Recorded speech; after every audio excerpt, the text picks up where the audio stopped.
સુપ્રભાત વિદ્યાર્થી મિત્રો, જય શ્રી સ્વામિનારાયણ.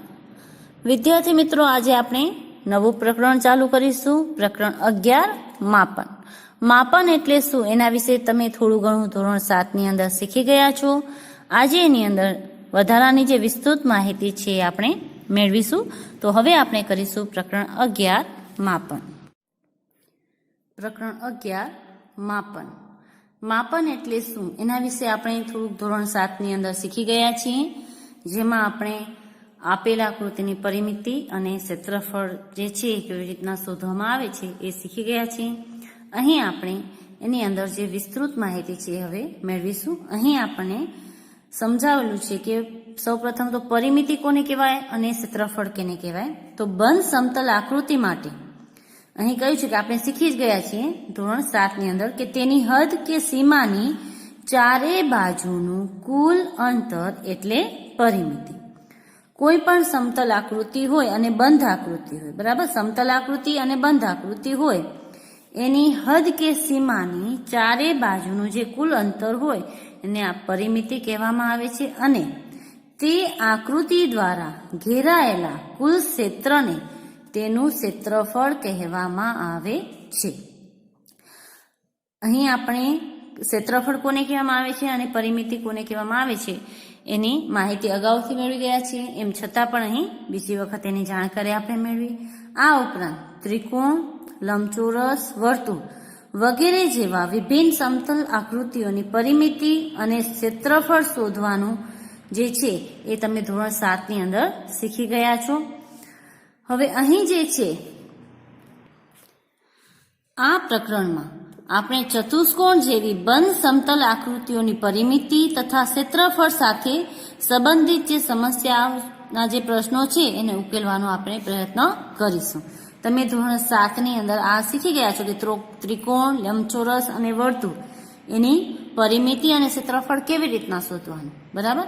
તો અહીં હવે આજે આપણે ચતુષ્કોણની જે સમતલ આકૃતિ હોય એની પરિમિતિ અને ક્ષેત્રફળ કેવી રીતના શોધવામાં આવે છે એ અહીં શીખીશું. આ ઉપરાંત સમઘન, લંબઘન અને નળાકાર જેવા ઘન આકારના પૃષ્ઠફળ અને કદ અંગેનો પણ અભ્યાસ આપણે અહીં કરીશું. ઓકે,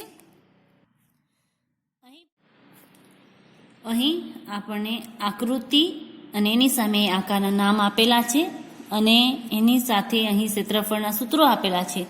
તો જે આકૃતિ કે આકારની સામે જેનું ક્ષેત્રફળનું જે સૂત્ર લાગુ પડે એ આપણે અહીં જોડવાનો પ્રયત્ન કરવાનો છે.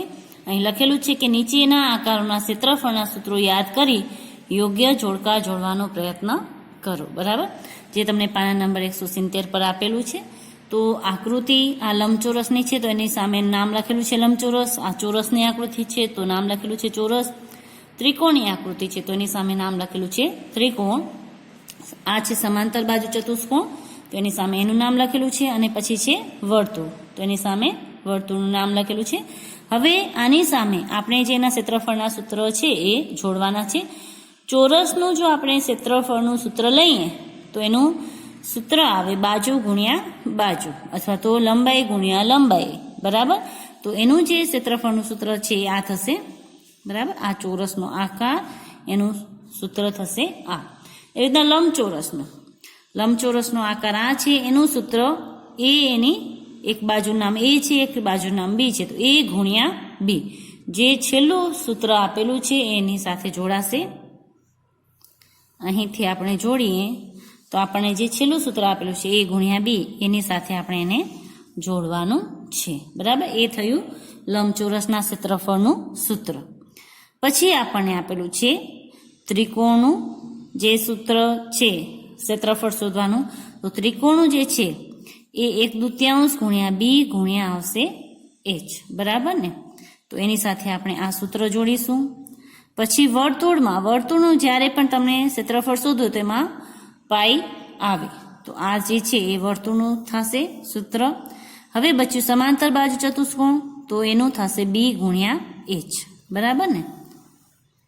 એનો પાયો જે છે એ ને એની ઊંચાઈ, બરાબર. બી એટલે બેઝ, એનો પાયો છે. તો આવી રીતના તમારે આ સૂત્ર છે એની સાથે જોડવાના છે. એના પછી તમારે અહીં જે આપેલું છે પ્રયત્ન કરો એ તમારે કરવાનું છે ગૃહ કાર્યમાં. નીચે આપેલા આકારોને બોક્સમાં આપેલા ક્ષેત્રફળ સાથે યોગ્ય રીતે જોડો. આ જે લંબાઈ ગુણ્યા પહોળાઈને આપેલી છે એના આધારે ઉપર જે સૂત્ર આપણે જોયા એ સૂત્રનો ઉપયોગ કરી બરાબર અને આ દરેકના ક્ષેત્રફળ શોધી અને એની અંદર આમાંથી કોની સાથે કયો જવાબ મેચ થશે એ તમારે એની અંદર ગોઠવવાનો છે, એની સાથે મેચ કરવાનું છે. ઉદાહરણ તરીકે 7 ને આનું 7 છે તો એમાં a ગુણ્યા એનું સૂત્ર લાગુ પડે તો 7 7 49 તો એની સાથે આ આવે આવી રીતના. તો આવી રીતના તમારે દરેકના શોધી અને એની સાથે મેચ કરવાના છે, અથવા તમે સૂત્ર લખી અને શોધી અને પછી એનો જવાબ છે એ લખી શકો છો. આ ત્રણમાંથી જ એક જે છે એનો જવાબ આવશે.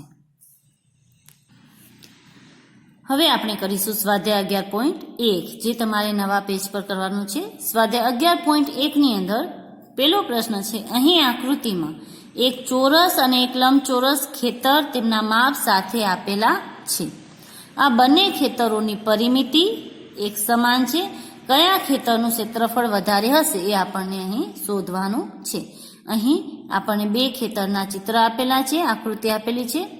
આ ચોરસ ખેતર છે જેની લંબાઈ છે 60 મીટર અને લંબચોરસ ખેતર છે એની લંબાઈ છે 80 મીટર. આપણને કહ્યું છે કે બંનેની પરિમિતિ એક સરખી છે અને લંબચોરસ જે ખેતર છે એની આપણે પહોળાઈ આપેલી નથી. તો સૌપ્રથમ આપણે ચોરસ જે ખેતર છે એની પરિમિતિ શોધશું. એ પરિમિતિ લંબચોરસની જે પહોળાઈ છે એ શોધવામાં ઉપયોગ લેશું અને એની પહોળાઈ શોધીશું અને પછી બંનેના આપણે ક્ષેત્રફળ શોધીશું અને પછી આપણે બતાવીશું કે કેનું ક્ષેત્રફળ કયા ખેતરનું ક્ષેત્રફળ છે એ વધારે છે. તો પ્રશ્ન તમારે ઉતારી લેવાનો છે. પ્રશ્ન ઉતારી નીચે આ બે જે ખેતર છે ચોરસ અને લંબચોરસ એ ખેતરની આકૃતિ પણ તમારે દોરવાની છે. હવે હું તમને એનો જવાબ કરાવું છું. એ જવાબ એના પછી તમારે નીચે કરવાનો છે. અહીં જવાબમાં આપણે સૌપ્રથમ ચોરસ જે ખેતર છે એની પરિમિતિ શોધીશું. સૌપ્રથમ ચોરસ ખેતરની પરિમિતિ શોધીશું. એની લંબાઈ આપણને આપેલી છે 60 મીટર. હવે ચોરસની પરિમિતિનું આપણે સૂત્ર લખીશું. ચોરસની પરિમિતિ બરાબર લંબાઈ ગુણ્યા 4 કરવાનું. બરાબર ને 4 બાજુ હોય તો લંબાઈ ગુણ્યા આપણે 4 કરી શકીએ છીએ. તો 60 મીટર એને ગુણ્યા આપણે કરવાનું છે 4 એટલે એની પરિમિતિ આપણે મળશે 6 4 24 240 મીટર. આ થઈ ચોરસ ખેતરની પરિમિતિ. બરાબર. હવે આપણે ચોરસ ખેતરની પરિમિતિ મળી ગઈ. હવે આપણને એમ કહ્યું છે કે લંબચોરસ ખેતરની પણ પરિમિતિ એક જ સરખી છે. ચોરસ અને લંબચોરસની પરિમિતિ એક સરખી છે. લંબચોરસ ખેતરની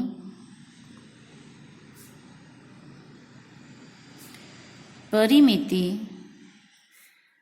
ચોરસ ખેતરની પરિમિતિ જેટલી જ છે.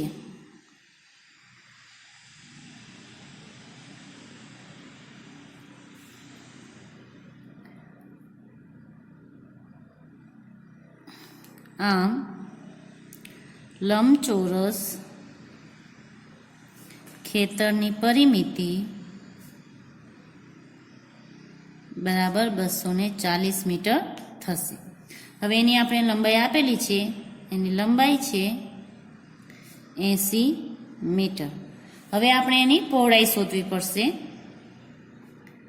કેમ કે આપણે જો એનું ક્ષેત્રફળ શોધવું હોય તો એની પહોળાઈ આપણે શોધવી પડે. તો અહીં આપણે એની પરિમિતિનું સૂત્ર લખીશું. લંબચોરસની પરિમિતિ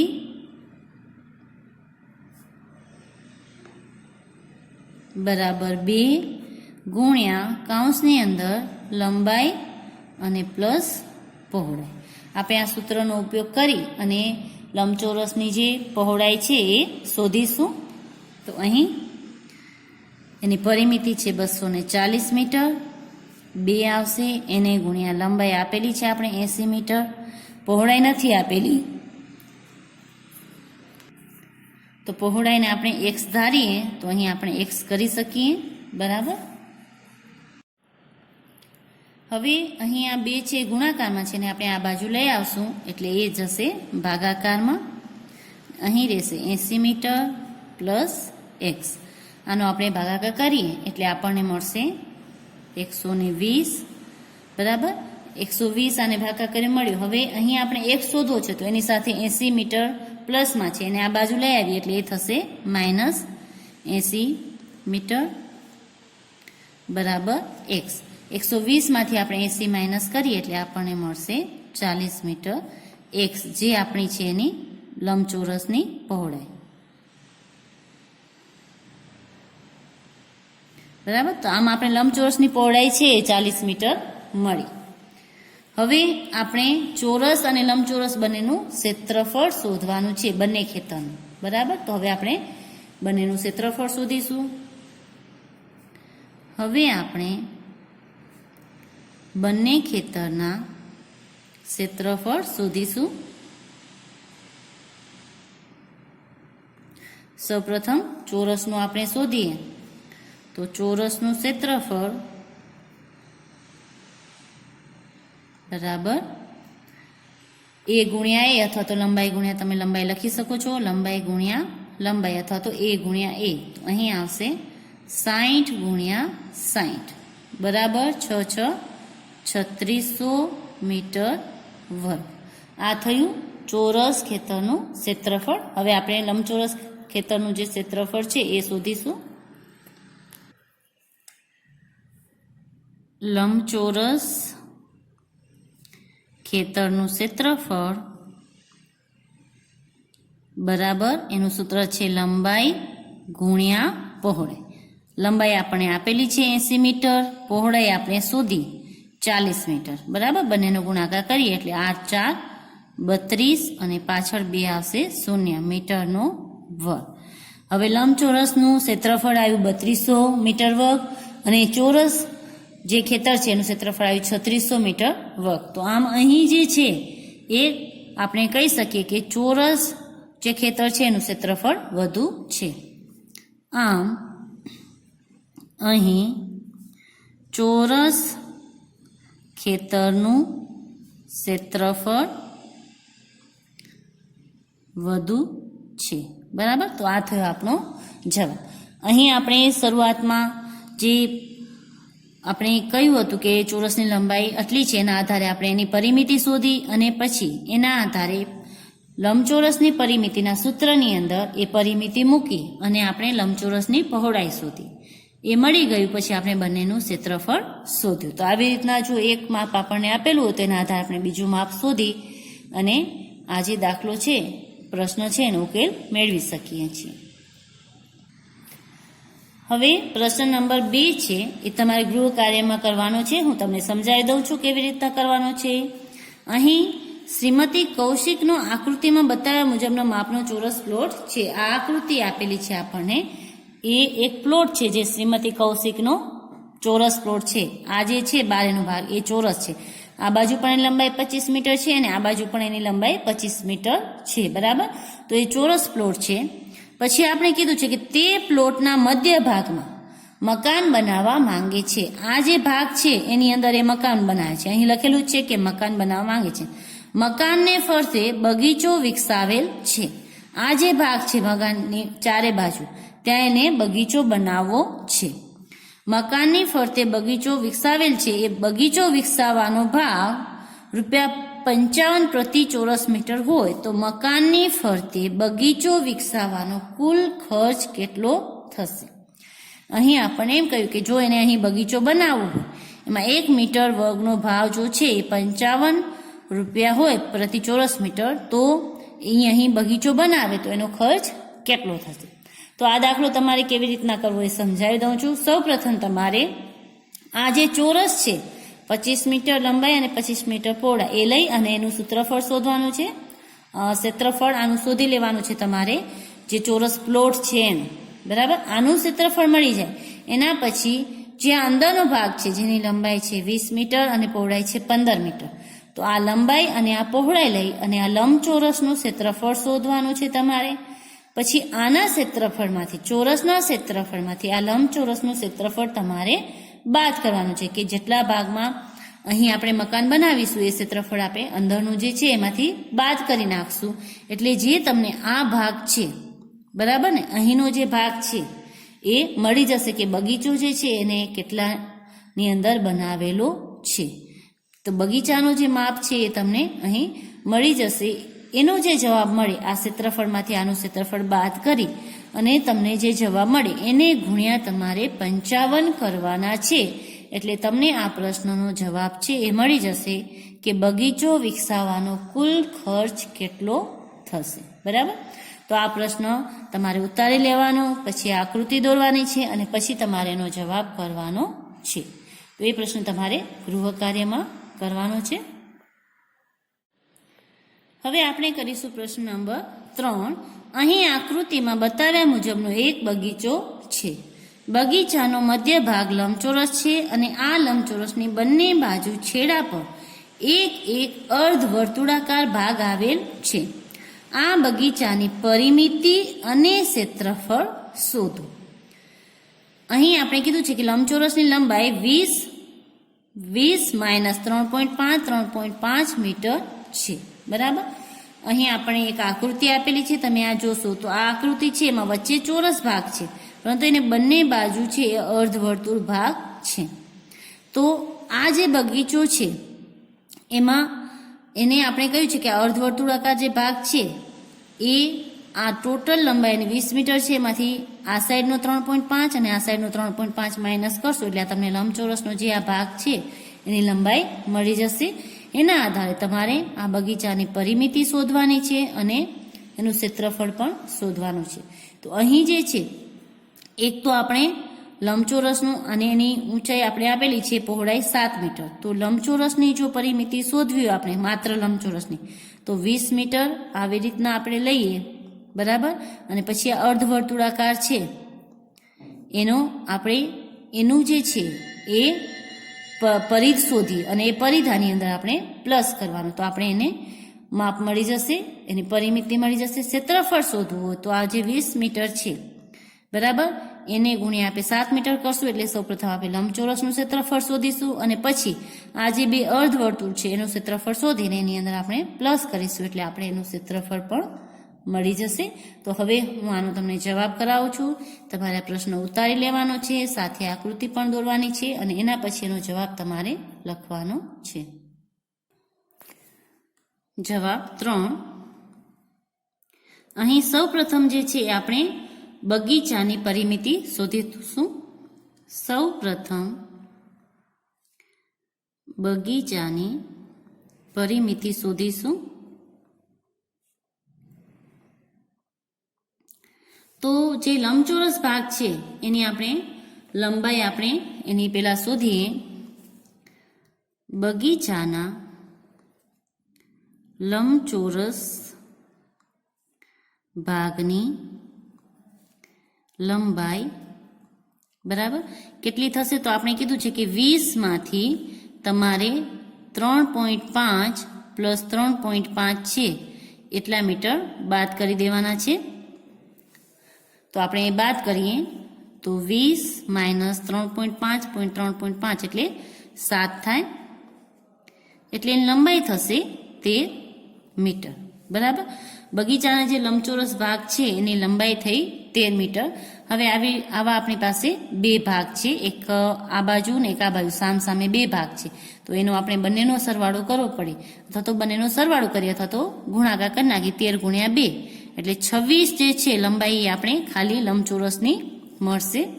એ આપણે પછી કરીશું ને હમણાં કરવું તો આપણે હમણાં પણ કરી શકીએ છીએ કે 13 ગુણ્યા 2 અથવા તો 13 પ્લસ 13 બરાબર 26 મીટર લંબચોરસ ભાગની કુલ લંબાઈ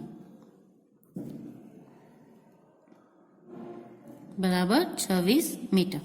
હવે આપણે જે અર્ધવર્તુળ આપેલું છે બરાબર, તો એ અર્ધવર્તુળાકાર ભાગ છે એનો આપણે પરિધ શોધીએ તો આપણે એ મળી જાય. એની પરિધ શોધીએ એટલે વર્તુળની જે લંબાઈ છે એ પણ આપણે મળી જાય. તો અહીં આપણે લખશું કે હવે આપણે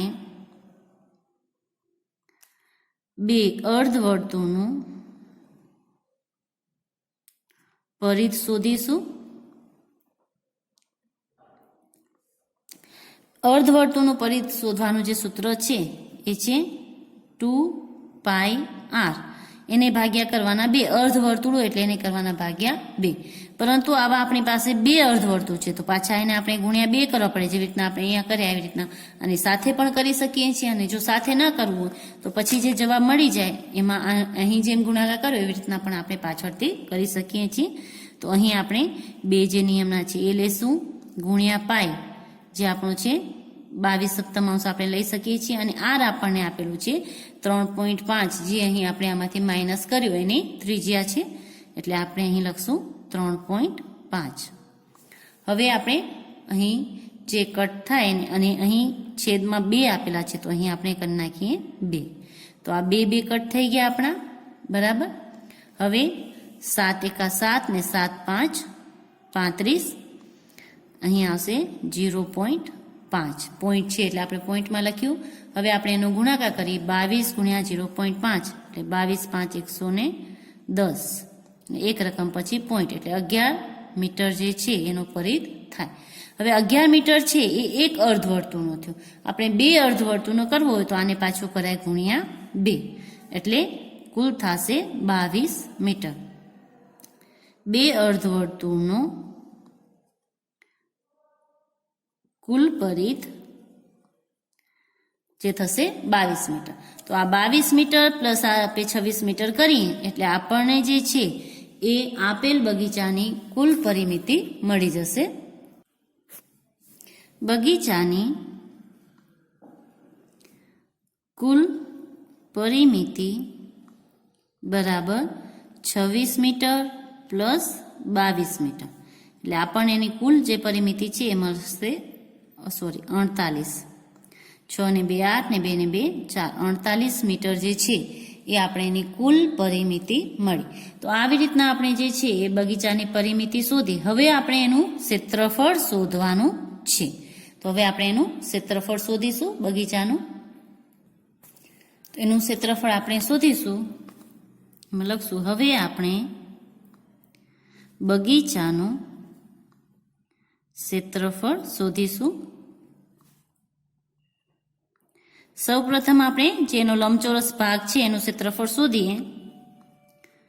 સૌપ્રથમ લંબચોરસ ભાગનું ક્ષેત્રફળ શોધીએ આપણે. તો એની લંબાઈ જે છે એ આપણે શોધી હતી 13 મીટર અને પહોળાઈ જે છે એની સાઈડમાં આપેલી જ છે 7 મીટર. તો એનું સૂત્ર મૂકશું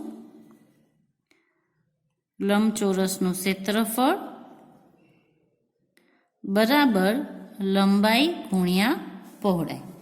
તો એ થશે આપણું 13 × 7 91 મીટર વર્ગ. બરાબર. હવે આપણે જે વર્તુળ છે એનું ક્ષેત્રફળ શોધીએ.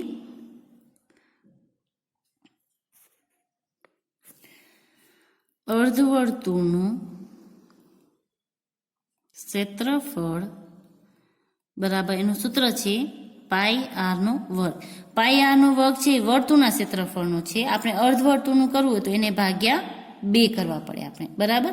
હવે આવા આપણી પાસે 2 અર્ધવર્તુળ છે તો પાછું એને આપણે ગુણ્યા 2 કરીએ તો આપણે 2 અર્ધવર્તુળના પણ મળી જાય. બરાબર. તો એ આપણે હમણાં કરવું હોય તો હમણાં કરી શકીએ ગુણ્યા 2 અને પછી કરવું હોય તો પછી પણ કરી શકીએ. તો 2 અર્ધવર્તુળ ક્ષેત્રફળ બરાબર πr². અર્ધવર્તુળ કરવા માટે છેદમાં 2 અને 2 છે ને એટલે માટે ગુણ્યા 2. તો અહીં પાઈ છે આપણે 22/7 ગુણ્યા આર છે આપણો 3.5. પોઈન્ટ કાઢવા માટે હું છેદમાં 10 કરું છું. 2 વખત લેવાનો છે. બરાબર. અહીં પોઈન્ટ કાઢવા માટે મેં છેદમાં 10 કર્યા. અહીં આની છેદમાં 2 આવશે અને ઉપર પણ 2 આવશે એટલે આ 2 આપણા કટ થઈ જાય. તમારે અહીં કટ કરવા હોય તો પણ તમે કરી શકો છો. એટલે માત્ર તમે πr² છે એવી રીતના લખી શકો છો. બરાબર. હવે આપણી પાસે જે બાકીની રકમ છે એને આપણે જેટલી કટ થઈ શકે એટલી કરી. તો 7 × 7 7 × 5 35 5 × 5 5 2 10 2 × 2 11 2 22. હવે આ જે રકમ આવી એનો આપણે ગુણાકાર કરીએ તો 11 × 35 છેદમાં 10 છે એમને એમ રાખીશું કેમ કે આપણો જવાબ પોઈન્ટમાં આવે તો આપણે પોઈન્ટ લગાવવામાં સરળતા રહે એ માટે. બરાબર. હવે આનો ગુણાકાર કરીએ તો 11 5 55 વધ્યા 5 11 3 33 ને 5 38 છેદમાં 10. હવે 10 છે તો એક રકમ પછી તમે પોઈન્ટ મૂકી શકો છો, એટલે આનો જે જવાબ છે 38.5 મીટર વર્ગ થશે. આ થયું અર્ધવર્તુળનું ક્ષેત્રફળ. બરાબર. એની આગળ આપણે લંબચોરસનું ક્ષેત્રફળ પણ શોધ્યું. હવે એ બંને ક્ષેત્રફળનો આપણે સરવાળો કરીએ એટલે આપણે જે આપેલો ભાગ છે એનું ક્ષેત્રફળ મળી જશે. બાગનું કુલ ક્ષેત્રફળ બરાબર 91 પ્લસ 38.5 મીટર વર્ગ બરાબર 5.8 ને 1 9 9 10 11 ને 12 એટલે 129.5 મીટર વર્ગ છે એ બાગનું કુલ ક્ષેત્રફળ થશે. બરાબર.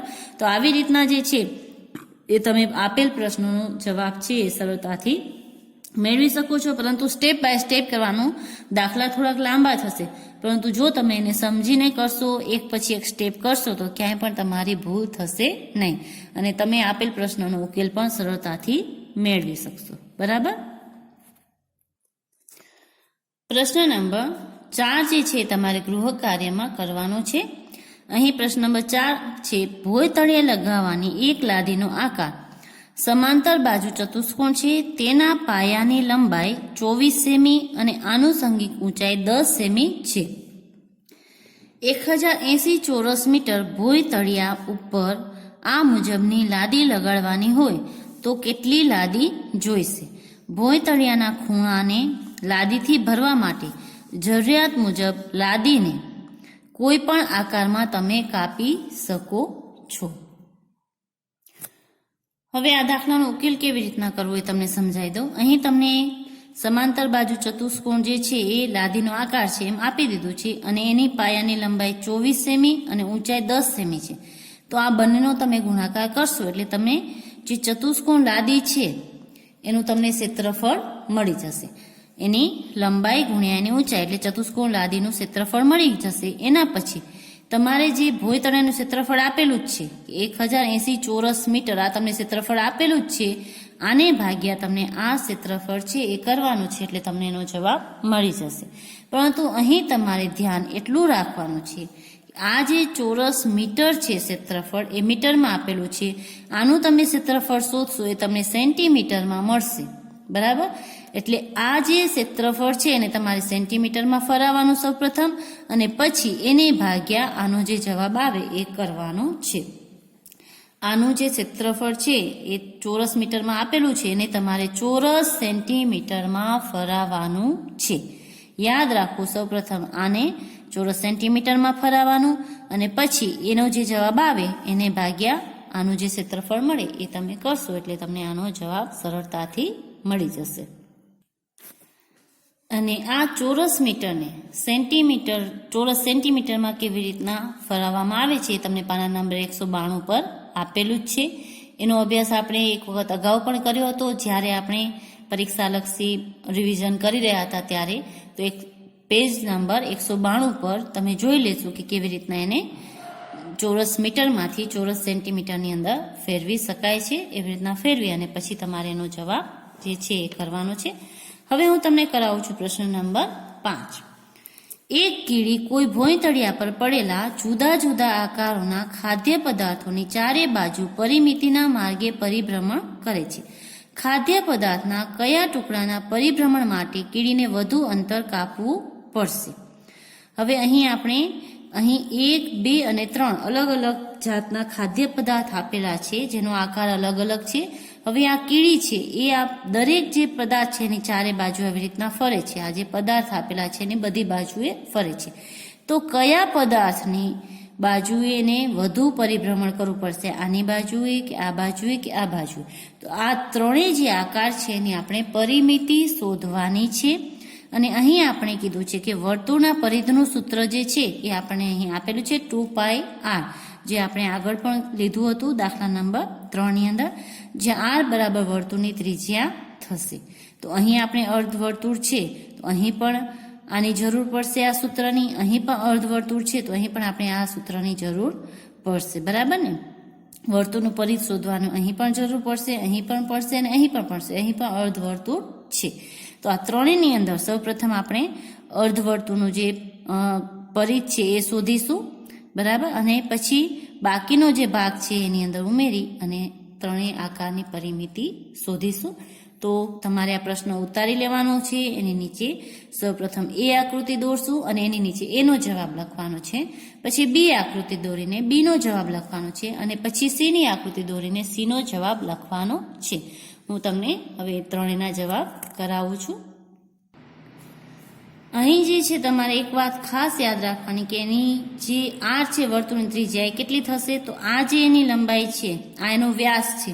તો વ્યાસની અડધી જે છે એની ત્રિજ્યા થાય તો આને આપણે ભાગ્યા 2 કરીએ એટલે આપણને એની ત્રિજ્યા મળી જશે. એવી જ રીતના અહીં પણ એમ જ થશે. આ એનો વ્યાસ છે 2.8 સેમી, આટલોથી આટલો, એને ભાગ્યા 2 કરશું એટલે એની ત્રિજ્યા મળી જશે. અહીં પણ આપણે એ જ લેવાનું છે. ત્રણેયની અંદર એનો વ્યાસ 2.8 આપેલો છે એટલે આપણે ત્રણેયની અંદર એને ભાગ્યા 2 કરીએ એટલે એનો જે ત્રિજ્યા છે આપણે ત્રણેયમાં 1.4 જે છે એ મળશે. તો એ ત્રિજ્યા લઈ અને આપણે જે છે એના જવાબ કરીશું. જવાબ આપણે સૌપ્રથમ એનો કરશું. તો અહીં આપણે લખીશું જવાબ. તમારે આકૃતિ દોરી લેવાની છે. હવે અહીં જે છે આપેલ આકૃતિમાં વ્યાસ 2.8 સેમી આપેલો છે, બરાબર ને. તો એની ત્રિજ્યા આપણે શોધવી હોય તો ત્રિજ્યા બરાબર વ્યાસ ભાગ્યા 2 એટલે કે 2.8 ભાગ્યા 2 એટલે એની ત્રિજ્યા જે છે આપણને મળશે 1.4 સેન્ટીમીટર, બરાબર. આ દરેકમાં આ જ મળશે. હવે આપણે એનું પરિઘનું સૂત્ર જે છે લખશું. વર્તુળનું પરિઘનું સૂત્ર એ આપણને આપેલું છે 2πr, બરાબર. તો આપણે એનું અર્ધવર્તુળનું શોધવું હોય તો અર્ધવર્તુળનું પરિઘનું સૂત્ર થશે એને ગુણ્યા 1/2 અથવા તો ભાગ્યા 2. તમે ભાગ્યા 2 પણ કરી શકો છો અને 1/2 પણ કરી શકો છો. હવે અહીં જો તમે આ ઈચ્છો તો આ 2 કટ કરી શકો છો એટલે પાઈ ગુણ્યા આર છે એ અર્ધવર્તુળના પરિઘનું સૂત્ર થશે. તો અહીં આપણે કરવાનું છે પાઈ બરાબર 22/7 ગુણ્યા આર છે આપણે 1.4. તો અહીં 1.4 છે એમાં પોઈન્ટ કાઢવો હોય તો નીચે આપણે 10 મૂકી દેવાના એટલે આપણો પોઈન્ટ અહીંથી નીકળી જશે. તમે અહીં પણ આવી રીતના લખી શકો 14/10 અહીંથી પોઈન્ટ કાઢવો હોય તો, બરાબર. હવે આપણે કટ કરીએ 7 × 7 7 2 14. હવે આનો આપણે ગુણાકાર કરીશું 22 2 44 ભાગ્યા 10 એટલે આપણને જવાબ મળશે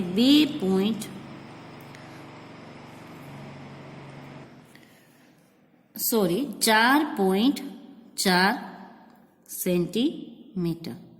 અહીં એક રકમ પછી પોઈન્ટ આવશે એટલે 4.4 સેમી છે એ અર્ધવર્તુળનું પરિઘ થયું.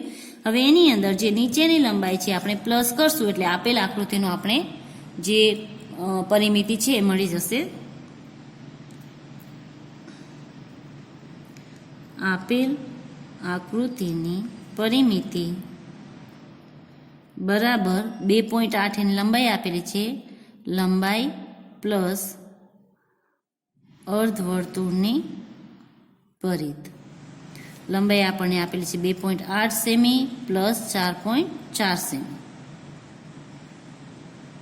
આ બંનેનો આપણે સરવાળો કરીએ એટલે આપણને મળશે 8 ને 4 12 વધી 1 4 5 અને 7.2 સેન્ટીમીટર. તો આ જે છે એ પ્રથમ એ જે આકૃતિ છે એની પરિમિતિ થઈ. આવી જ રીતના આપણે આકૃતિ બી અને સીની પરિમિતિ શોધીશું.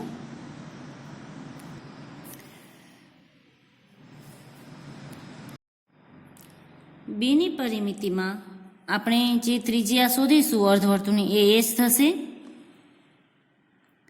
અર્ધવર્તુળની ત્રિજ્યા બરાબર વ્યાસ ભાગ્યા 2 એટલે 2.8 ભાગ્યા 2 બરાબર 1.4 સેન્ટીમીટર. એને આપણે આવી રીતના પણ લખી શકીએ છીએ, પોઈન્ટમાં ન દર્શાવો તો 14/10 સેમી, બરાબર. હવે આની અર્ધવર્તુળની જે પરિઘ છે એનું સૂત્ર અર્ધવર્તુળનું પરિઘનું સૂત્ર આપણે કરીએ તો એ જ થશે આપણું 2πr/2 એટલે 2 કટ થઈ ગયા એટલે આપણે પાઈ ગુણ્યા r કરવાનું એટલે 22/7 ગુણ્યા 14/10 એટલે જે એમાં આવ્યું હતું એ જ અહીં એનું પરિઘ આવશે 7 2 10 એટલે 44/10 એટલે 4.4 સેમી. આ થયું અર્ધવર્તુળનું પરિઘ. બરાબર. હવે અર્ધવર્તુળનું જે પરિઘ છે એના આધાર એને આપણે જે બાકીની જે લંબાઈ છે એની અંદર પ્લસ કરીશું. આપેલ આકૃતિનું